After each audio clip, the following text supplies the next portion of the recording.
Conservative leader Pierre Poilievre, they're officially tabling a motion of no confidence in the government and calling for a carbon tax election. Poilievre has promised to scrap the Liberal government's consumer carbon pricing system. The motion is expected to fail, with the Bloc Québécois and NDP already announcing they're going to back the Liberals in tomorrow's vote. But the Fed still came out today to defend their marquee climate policy, led by Environment Minister Steven Guilbeault.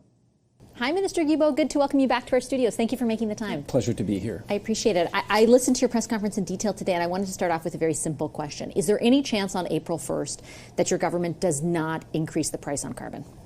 No, and people have to understand that it's not something that the Minister of Environment can decide on its desk. Like, this is a regulatory process. If we wanted to change something, we have to go through regulatory consultations. We have to publish a document. This takes months, but we have no intention of doing this because again, today, the Insurance Bureau of Canada says that just for the months of July and August, we broke the record for the cost of natural catastrophes in Canada. 2 months.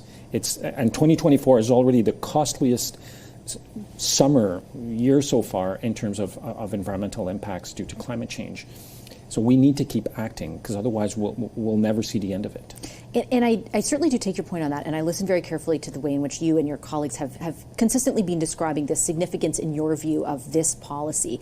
And I guess I would counter and put forward, people who are not, as you describe the Conservatives to be, without a climate plan. People like Premier Eby in New Brunswick, Jagmeet Singh with British Columbia. Thank you. Premier Higgs is also an opposer of your policy, but yes, Premier Eby, thank you.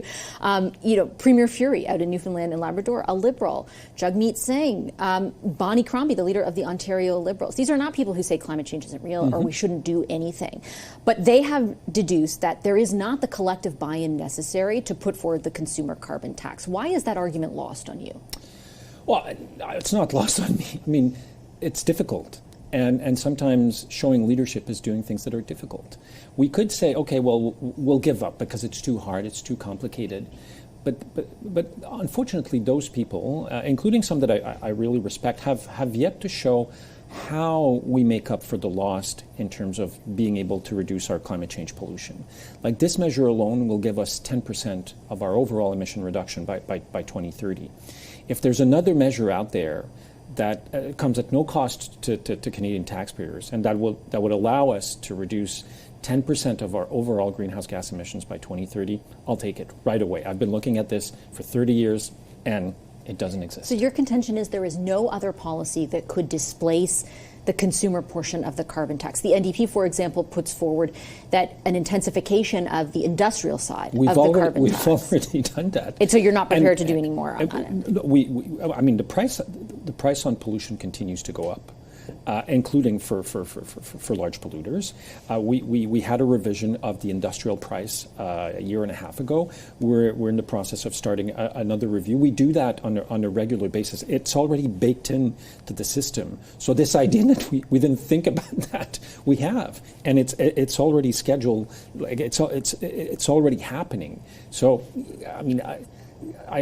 frankly, I think I'm very disappointed with the NDP. And I think there are a lot of people out there who are disappointed with the NDP because time and time again they've said we support carbon pricing. We believe that 8 out of 10 Canadians get more money back than what they pay. We believe it's one of the most important measures to fight climate change. And then under pressure from the Conservative Party leader, Pierre Poilievre, they caved. That's what they did. But maybe there's another way to look at it. Maybe they are responding to public sentiment that has increasingly become opposed to the imposition of this carbon tax, regardless of the arguments that your government is making. And again, I'll circle back to the individuals I named. People like Premier Eby and Bonnie Crombie are not out there saying there should be no climate plan, we shouldn't do anything to address climate change, or trying to downplay the impact of climate change. They're simply acknowledging what I think public opinion polling has borne out quite clearly, that there is not the support out there for this policy. So there's less support than there was. I wouldn't say that there's no support at all. And I think we need to do a better job of communicating this. It is a complex piece of regulations and legislation.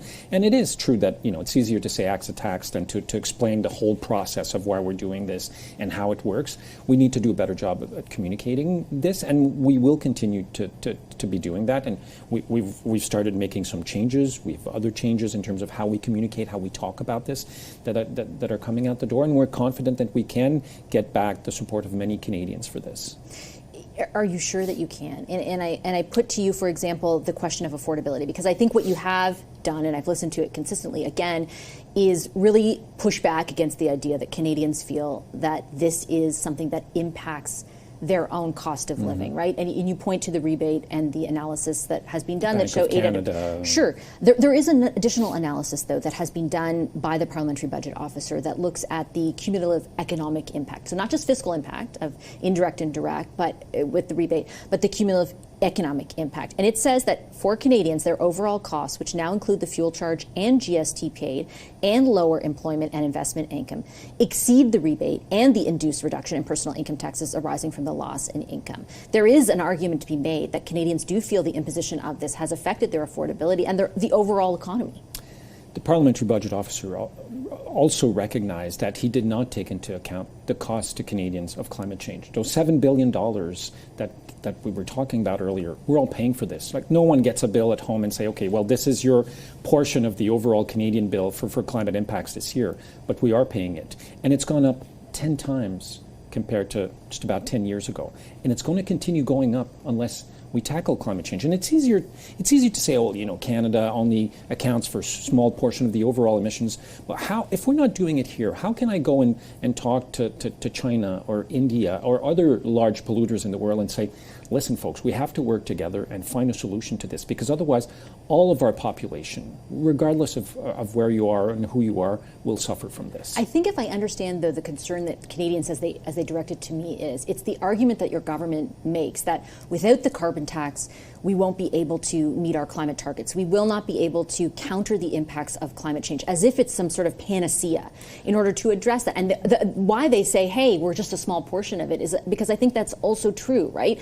We aren't, I understand your point that if we don't do it, we can't expect others to. But the carbon tax itself at 10% of your overall emissions reductions by 2030 is not going to stop a fire from hitting Jasper. No, and it's going to take years and years. Let me make a parallel. Under a previous Conservative government, Canada worked with the world to tackle ozone depletion. Remember, late 80s, everyone was talking about that, the ozone layer. Well, there's the Montreal Protocol. It was signed in Montreal in 1987, thanks to Brian Mulroney. We now know that the ozone layer will have recovered from decades of abuse by humans in 2060, 2070. We signed the agreement in 1987. That's the time scale we're looking at to try and fix climate change. There are no magic solutions. There's no magic wands that you can wave. But you kind of have presented the carbon tax as a magic solution. No, not at all. We're doing clean fuel standards to ensure that refineries are also reducing their climate impact. We're doing zero emission vehicle standards to ensure that by 2035, 100% of cars sold in Canada will be zero emission vehicle. We're working on the electricity. We're working on methane. We're making massive historic investment in transit, in active transportation and electrification of transportation. We've deployed more than 100 measures. But the reality is that even with all those measures, we still have more work to do to meet our 2030 targets. And you could say, well, those targets are arbitrary. Well, I mean, science tells us that we need to reduce by at least 40% by 2030. We're only at 8%. Oh, that's in 2023. Yeah. You have to remember that our inventories are always 2 years behind. And it's never happened before in the history of Canada, Vassy, that our emissions, our pollution levels have gone down while the economy was booming. Never before. The only times where our emissions have gone down in the last 50 years, economic recession, financial crisis, COVID. It's the first time that we can actually show that we can do this. Now, we need to do more, and I'm the first one to recognize that. We have more things coming, the cap on oil and gas emissions, clean electricity regulations, new methane regulations. We need to do more, but we were in 2023 at 8%. We need to get to minus 40. We need to accelerate the pace, and that's why we're deploying all those measures. And what does it mean for this measure? May I interrupt for 1 second? Because just to point out, you're right to point out that the economy expanded, but yet emissions went down. First time that happened. They went down by 1%. The Canadian Climate Institute, which presented that analysis for 2023, said that overall we're at 8% below 2005. We need to be at 40%. They specifically said things need to accelerate. beyond 2030, how much more of an increase are consumers in for when it comes to the fuel charge? So we haven't done that analysis. We haven't even haven't figured out what will be our next target for 2035. We have to do that. We're obligated by law in Canada, but also as per our international agreements under the United Nations to do that by the end of the year, beginning of next year. So we're working on that. But we know, I mean, the target is to be what we call net zero, carbon neutral. So if we emit in 2050 some carbon left, we'll have to find ways to capture those carbon emissions. That's the goal. So what will 2035 look like, 2040? We're doing the work. We're not there yet, but we will be there pretty soon. Is it fair to assume, though, that the price on carbon, if we need to be more aggressive in meeting our emissions targets, will continue to increase beyond 2030? It's not going to stay at $170, will it? Well, I mean, the idea is not to increase the price on pollution for the sake of increasing the price on pollution. The idea is to use this measure to ensure that it drives down pollution and it drives in investment in cleaner technologies, in renewable energy, in cleaner fuels. So there's no... So if you reach your targets, let's say by 2030, is there a chance that price stays the same? If we come to the conclusion that we don't need to keep increasing it and that emissions will continue to go down because of all the other things we're doing, then there's no reason to continue increasing it. And that's why we've made a commitment to 2030. We have to figure out the analysis and what we need to do more for after 2030, and how carbon pricing will contribute to that. Okay, I'm going to leave it on that note. Minister, I appreciate your time as always. Thank you very much. Thank you very much.